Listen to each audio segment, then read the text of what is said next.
How's it going? Welcome back to my channel. Hope you're living your best life. In today's video, we'll be looking at stories of entitled parents and their outlandish demands from the Entitled Parents subreddit. Let's get right into it. So, this happened 3 years ago. I was renting a basement apartment that I loved. My landlords were great, it was the aunt and uncle of my childhood friend, and I lived there for 3.5 years. Halfway through, they told me they wanted to sell the place, but probably not that soon, since the husband was working on a commercial ship 9 months at a time. I just asked them to tell me when they decided to sell. Anyways, 13 to 14 months pass and they decide to start the process. They introduce me to the realtors and everything gets sorted out. Up to this point, everything is going great. Realtors give me 24 hours notice before they bring buyers, and I can stay home during the showings or go about my business. I have no complaints about them or my landlords throughout the entire process. Then one day I just got back from work and didn't feel like going out again, and the realtors came with a family of 5 or 6. It was announced and I just forgot, so I decided to stay.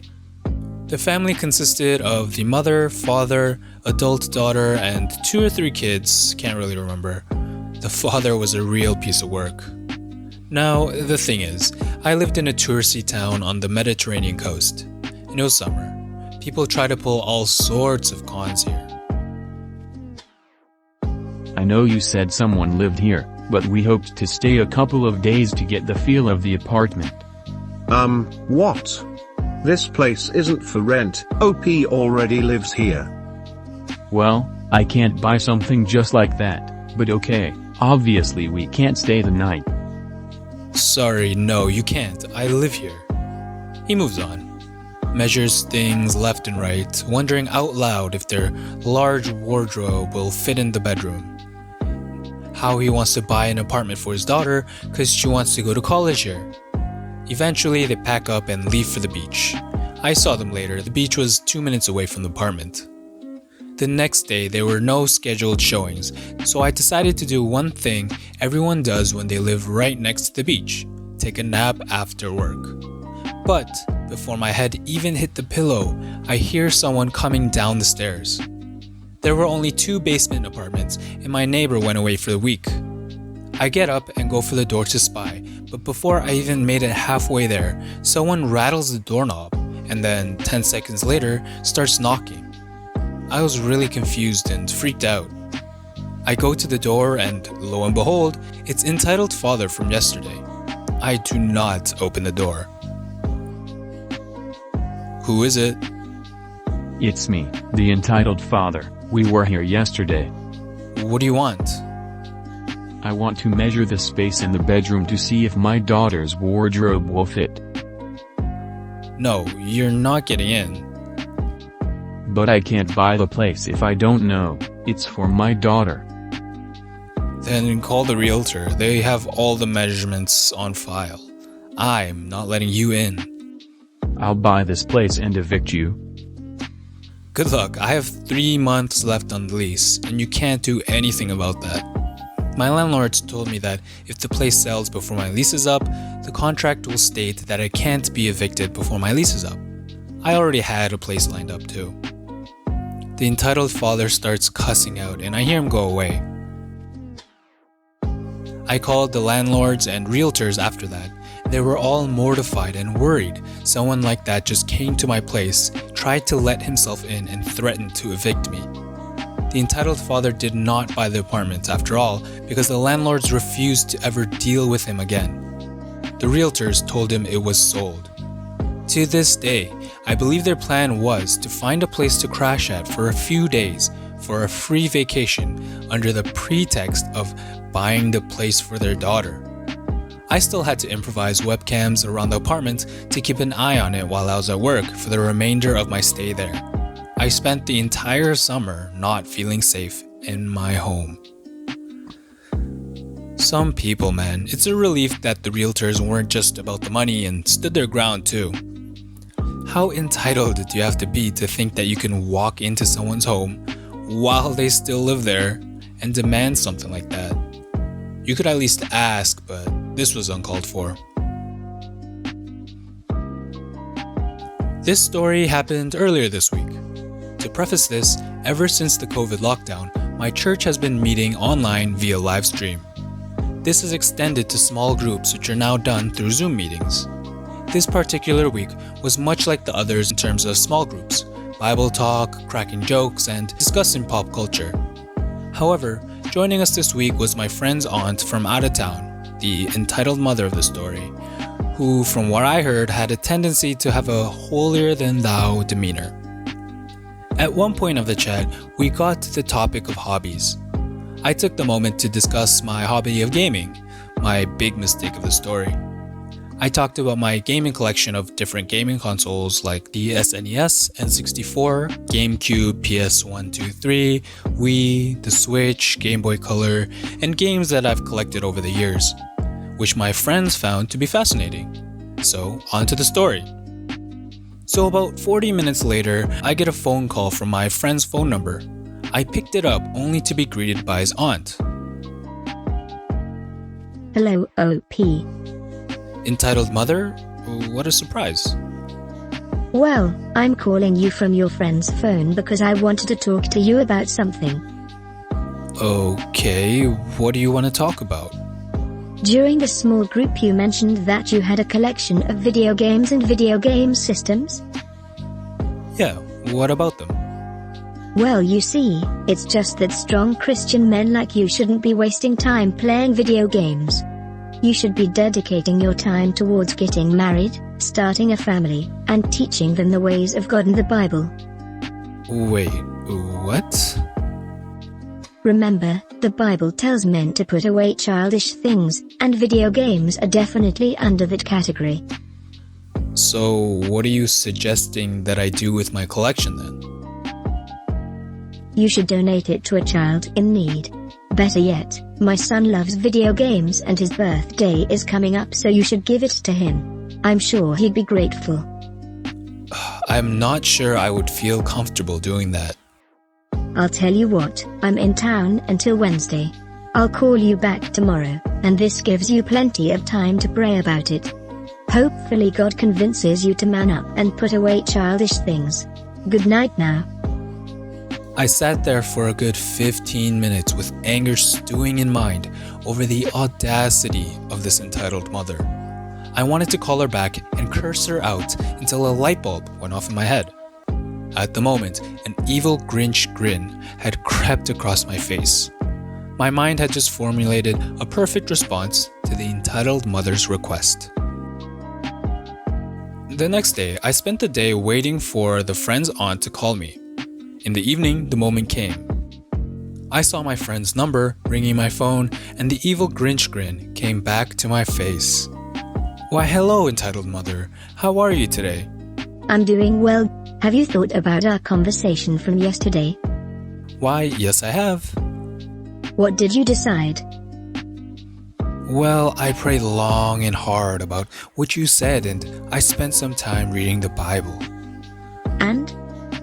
Well, growing boys are very pivotal to the future of the kingdom of God, and building a relationship with Jesus is very important to their upbringing. In all honesty, video games are just going to be a distraction to him, and time spent playing them is better dedicated to learning about the Bible. But that's... Remember, entitled mother, the book of Proverbs tells us to start children off on the way they should go, and Ephesians tells us to bring them up in the discipline and instruction of the Lord. So, unfortunately, I will have to pass on gifting your son my gaming collection. However, I will gladly send a children's study Bible and a DVD collection of VeggieTales to my friend, and he can send them to you. But OP, wait. It's not going to be an issue. Oh, I'm sorry, entitled mother, but I have an important dinner arrangement to go to. Goodbye now. I turned off my phone after that to make sure that the entitled mother couldn't call me back. Later that night, my friend sent me a message on Facebook apologizing for his aunt's behavior. She took his phone behind his back to make both calls and got really upset when he found out about what entitled mother was asking of me.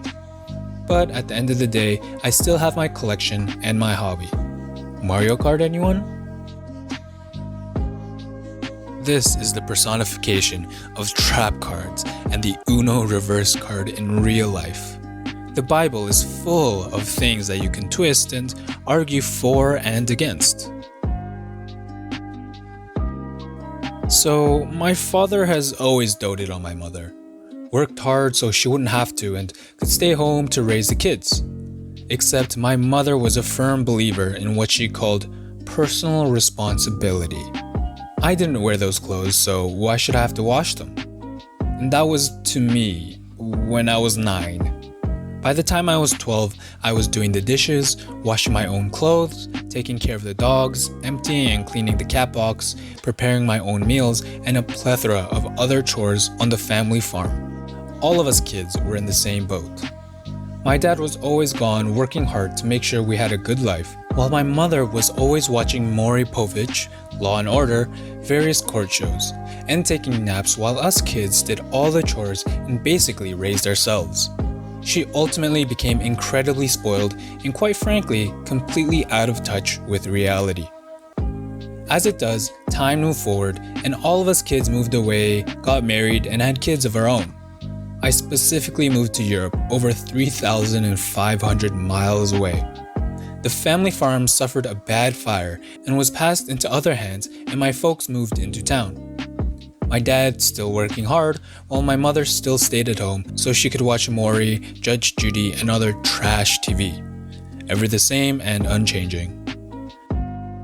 That is, until about a month ago. My dad started to feel a lot of pain in his back. So bad, he couldn't walk or really move. The doctors started a whole battery of tests, and after a month, they discovered he has leukemia that has spread to his spine, resulting in stage 4 bone cancer. The doctors believe it's a non-aggressive form of the disease, however, it's too advanced to ever be cured, so they're trying to force it into remission through chemotherapy and immunotherapy. I called to see how they were doing, and my mother basically took over the call. This was her reaction to my father finding out he has a disease that will ultimately kill him one day, likely sooner rather than later. She was worried about how this would affect their finances and as such, her trips to the casino. Not how they're going to pay the medical bills or maybe even the mortgage. She was worried about the casino. He was in an appointment for part of his cancer treatment, and she was annoyed because she had no idea if he was rescheduling his chemo for October so she could go on her cruise like he was supposed to be doing. She bought a new living room set a few months ago. My dad, in his immense amount of pain, finds it to be extraordinarily uncomfortable. He finds himself in even more pain every time he sits down on the new couch. However, his old recliner he finds very comfortable. So naturally, my mother moved it out to the garage and tells him if he wants to be comfortable and sit in his chair, he can go out and sit in the garage. And no, the garage is not set up for comfortable human use. It's used for tools, storage, and her car that he paid for because she hasn't worked in decades. So my dad is not allowed to bring his chair, the only one he finds comfortable, into the house he's paying for so he can be comfortable because my mother doesn't find the chair aesthetically pleasing. Instead, according to my mother, he can go out into the garage and sit surrounded by junk with nothing to do but chain smoke because she doesn't want that ratty old chair in her house. And speaking of smoking, the man is dying of cancer and is trying to quit smoking because of it. So what does my mother do? Well, I bought him the lights this time. Okay, great mom. Now he can go out in the garage and chain smoke the light cigarettes because there's nothing else to do out there. And when I suggested she at least clean up the garage and set him up a place that would allow him to watch his football and be comfortable, her only response was, "Why would I do that?" And then proceeded to complain about how much cleaning she has to do now that he's on chemo and is therefore immunocompromised. At first, I thought she was just in denial, but when she said, he better be asking those doctors to move his chemo for October so I can go on my cruise like he's supposed to be doing, I realized she's just an entitled mother who refuses to do things to make her dying husband more comfortable because they would be mild inconveniences for her. A horrible situation. A horrible situation made worse with an entitled parent involved. Hopefully, OP can manage to kick her out or move his father out with one of their siblings. Just anything to get everyone away from that disaster that OP unfortunately has gotten for a mother.